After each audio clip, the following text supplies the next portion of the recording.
भारत ने स्पेस में एक बार फिर लहराया अपना तिरंगा।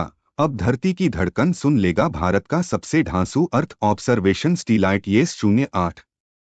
केवल 820 सेकंड के अंदर ही इसरो को मिल गई सबसे बड़ी कामयाबी। आखिर 15 मिनट के बाद इसरो ने रॉकेट में कौन सा सीक्रेट मिशन स्टार्ट किया। इस इसरो के छुटकू रॉकेट ने भरी विजय उड़ान तो आने लगे थे दनादन ऑर्डर्स। जी हां दोस्तों, धमाका स्टार्ट हो चुका है। आजादी के दिन के ठीक एक दिन बाद, यानी कि लाल किले की प्राचीर से जब मोदी जी कह रहे थे कि अब भारत स्पेस महाशक्ति बनने की ओर है, उसे केवल 24 घंटे के भीतर ही इसरो ने एक ऐसी ऐतिहासिक लॉन्चिंग की है जिसने देश को न केवल तीसरा सबसे भरोसेमंद बल्कि दुनिया का सबसे छोटा सबसे डांसू रॉकेट दे डाला है। और उसी रॉकेट ने केवल 820 सेकंड के अंदर, जी हां दोस्तों, केवल 820 सेकंड के अंदर ही एक सैटेलाइट को स्पेस के अंदर लॉन्च भी कर डाला है। बड़ी बात तो ये है दोस्तों कि ये एक ऐसा सैटेलाइट है जो वायनाड, उत्तराखंड या फिर हिमाचल प्रदेश के अंदर जिस तरह की आपदाएं आई है उनकी जानकारी पहले ही दे देगा। यह आसमान को चीर करके धरती की धड़कनों को सुन डालेगा। दोस्तों, अंतरिक्ष में लॉन्च के बाद 13 मिनट से लेकर के 15 मिनट के बीच में इसरो ने कुछ ऐसा खास सीक्रेट मिशन भी अंजाम दिया है। यह बात इस वीडियो के अंदर में आपको बताने वाला हूं, क्योंकि दोस्तों इस बार के इस मिशन के अंदर रॉकेट तो अपने आप में बेहद खास था ही, सैटेलाइट भी बेहद खास था और उससे भी खास था वो आखिरी पॉइंट जिसके बारे में इस वीडियो में मैं आपको बताने वाला हूं। तो दोस्तों, इस वीडियो पर मेरे साथ में बने रहिए और ई के वैज्ञानिक की इस मेहनत को सलाम करते हुए वीडियो पर एक लाइक जरूर करिएगा। और भारत को इस मामले में और क्या कुछ करना चाहिए, DRDO के साइंटिस्ट के साथ मिलकर के इसरो जो कुछ कर रहा है उस पर आपका क्या कहना है, कमेंट करके मुझे जरूर बताइए। तो दोस्तों, सबसे पहले SSLV-D3 रॉकेट की बात हम कर लेते हैं। SSLV यानी कि स्मॉल सैटेलाइट लॉन्च व्हीकल और D3 का मतलब है तीसरी डेमोन्स्ट्रेट फ्लाइट। इस रॉकेट को मिनी, माइक्रो और NO सैटेलाइट की लॉन्चिंग ऑन डिम्ड मोड में करने के लिए तैयार किया गया है, जिसकी शानदार लॉन्चिंग के बाद इसे देश का तीसरा सबसे डांसू रॉकेट घोषित कर दिया गया है। यानी दोस्तों, आप पूरी तरह से ये ऑपरेशन मोड में आ चुका है। और दोस्तों, अगर इस रॉकेट की मैं खासियत की बात आपको बताऊं, इससे धरती की निचली कक्षा के अंदर 10 किग्रा से लेकर के 500 किग्रा तक के सैटेलाइट को 500 किलोमीटर हैट तक भेजा जा सकता है। जैसे 300 किलोग्राम के सैटेलाइट को तो सन सिंचरोनस ऑन एयरबिट तक भी भेजा जा सकता है। इस ऑन एयरबिट की ऊंचाई 500 किलोमीटर के ऊपर होती है। इस छोटे रॉकेट का इस्तेमाल करके छोटे छोटे सैटेलाइट्स की लक्ष्य लिंचिंग के बाजार पर पूरी तरह से कब्जा कर लेना चाहता है। इससे सैटेलाइट लॉन्च करने में बहुत कम समय लगता है और बहुत कम ही लागत आती है। SSLV सिर्फ 72 घंटे के अंदर तैयार हो जाता है। ये PSLV रॉकेट से 5 गुना सस्ता पड़ता है।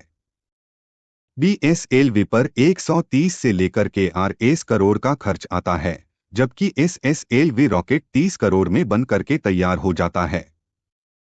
SSLV रॉकेट की लंबाई 34 मीटर होती है, इसका व्यास 2 मीटर है और SSLV का टोटल वजन ही 120 टन है।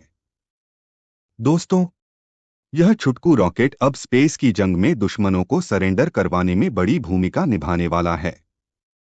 इस नई पीढ़ी के कॉम्पैक्टो अब राइट शेयर मड पर सैटेलाइट भेजने में कामयाब हो जाएगा। चीन जैसे पड़ोसी को कंपटीशन में कूटने के लिए ये बहुत ही काम का हथियार साबित होने वाला है। बड़ी बात तो ये है, इसकी लॉन्चिंग के साथ ही भारत को दे दनादन ऑन ऑर्डर्स मिलना भी स्टार्ट हो चुका है। अब इस रॉकेट से एक साल के अंदर 30 से ज्यादा सैटेलाइट लॉन्च कर सकता है। दोस्तों, लॉन्च मार्केट की बात अगर बताऊं तो यूरोपीय देश सैटेलाइट लॉन्च करवाने के लिए रूस के ऊपर निर्भर रहा करते थे। रूसी स्पेस सालों से यूरोपीय सैटेलाइट को स्पेस के अंदर भेजता रहा है, लेकिन यूक्रेन वॉर स्टार्ट होने के बाद में यूरोपीय देशों ने रूस से किनारा कर लिया। जिसकी वजह से रूस को मिलने वाले ऑर्डर्स अब बिल्कुल गर्त में पहुंच चुके हैं। अमेरिकी और यूरोपीय बैन की वजह से रूसी स्पेस सेक्टर को भारी नुकसान पहुंचा है, तो वही चीन की तकनीक पर भी यह देश बिल्कुल भी भरोसा नहीं करते हैं, क्योंकि चीन इनके स्टीलाइट की पूरी जासूसी तंत्र की जांच कर लेता है और बकायदा उसकी कॉपी भी बना लेता है, जिसकी वजह से यह देश डरे हुए हैं। और दोस्तों, इस तरह से भारत को इस वक्त सबसे बड़ा फायदा मिल रहा है और देश लगातार अपनी रॉकेट प्रक्षेपण क्षमताओं को विकसित करने में लगा है, जिसमें दोस्तों अब भारत को बहुत बड़ी कामयाबी मिल चुकी है। और अब इस दिशा में SSLV को जो कामयाबी मिली है वह मील का पत्थर साबित होने वाली है, क्योंकि कई देश अपने स्टीलाइट लॉन्च करवाने के लिए इसरो से अब संपर्क करने लग गए हैं। ऑस्ट्रेलिया ने इस वक्त बहुत बड़ा करार भारत के साथ में किया है। इसरो की वाणिज्यिक शाखा न्यू स्पेस इंडिया लिमिटेड ने $18 मिलियन का एक बड़ा करार किया है, जिसके तहत ऑस्ट्रेलियाई फर्म स्पेस मशीन 2026 में इसरो के SSLV से ही उपग्रह लॉन्च करवाएगी। दोस्तों, बड़ी बात तो है कि यह ऑस्ट्रेलिया का अब तक का लॉन्च किया गया सबसे बड़ा उपग्रह होगा। सबसे बड़ी बात यह है कि इसमें भारत की निजी कंपनियां भी हिस्सेदारी लेंगी, जिसमें घरेलू अंतरिक्ष इंजीनियरिंग फर्म अनंत टेक्नोलॉजीज भी शामिल है, जिसने पिछले कई मिशन के अंदर इसरो को इंजीनियरिंग सेवाएं देकर के मदद की है। दोस्तों, इस मामले में मोदी सरकार ने भी अब बहुत बड़ा काम कर दिया है। इसरो के स्पेस प्रोग्राम के साथ में अब भारत के प्राइवेट प्लेयर्स भी शामिल हो गए हैं और ये जो अभी रॉकेट बना है यानी कि LV, इसका भी निजीकरण कर दिया जा रहा है, जिससे स्पेस की ताकत में भारत सबसे आगे बढ़ सकता है। दोस्तों, इसकी नीलामी के बाद में SSLV का निर्माण और इसका संचालन निजी हाथों के अंदर चला जाएगा, यानी दोस्तों अब भारत के ऊपर डॉलर्स की तगड़ी बरसात होने वाली है। और दोस्तों, अब आपको बताता हूं कि इसरो ने जो स्टीलाइट लॉन्च किया है वो क्यों इतना खास है। तो दोस्तों, इसरो ने SSLV-D3 रॉकेट की मदद से EVA-8 और SR-0 डेमो सेट स्टीलाइट को लॉन्च किया है। इस नए स्टीलाइट से पर्यावरण की मॉनिटरिंग, आपदा प्रबंधन बेहद ही आसान हो जाएगी। इनको धरती से 475 किलोमीटर की हाइट के ऊपर गोलाकार ऑर्बिट के अंदर डाला गया है।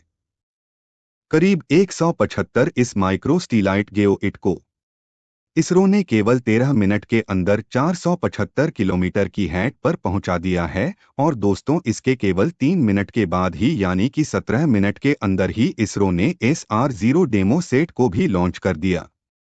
दोस्तों, भारत का USAID स्टीलाइट बड़े काम का स्टीलाइट है।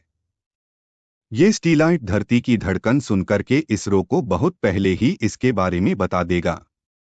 धरती की हलचल यानी कि भूकंप, सुनामी या फिर किसी भी प्राकृतिक आपदा की जानकारी अब बहुत ही पहले मिल जाएगी। स्टीलाइट के अंदर 3 स्टेट ऑफ द आर्ट लगे हैं। पहला है इलेक्ट्रो ऑप्टिकल इंफ्रारेड, जो दिन रात मिड और लॉन्ग वेव की इंफ्रारेड तस्वीरें लेगा। इन तस्वीरों के जरिए यह जंगल में लगी आग, ज्वालामुखी या फिर भूकंप जैसी आपदाओं की जानकारी पहले ही मिल जाएगी। दूसरा है ग्लोबल नेविगेशन स्टीलाइट सिस्टम, जिससे समुद्री सतह पर हवा का विश्लेषण किया जाएगा। मिट्टी की नमी कैसी है और बाढ़ का पता भी इसके जरिए लगा लिया जाएगा। और दोस्तों, इस स्टीलाइट के अंदर जो तीसरा है वो है सिक UV डोसमीटर, जिससे अल्ट्रावायलेट रेडिएशन की जांच की जाएगी। और दोस्तों, यह बात गगनयान मिशन के अंदर भी बेहद मददगार साबित होने वाली है। दोस्तों, इसरो का यह मिशन भारत के साथ साथ में पूरी दुनिया के लिए खास है। ये स्टीलाइट कई दूसरी तकनीक की मदद भी भारत को करने वाला है। इसरो की सफलता के लिए कमेंट बॉक्स में जय हिंद जय भारत जरूरी है, तथा वीडियो को लाइक, शेयर और चैनल को सब्सक्राइब जरूर करें।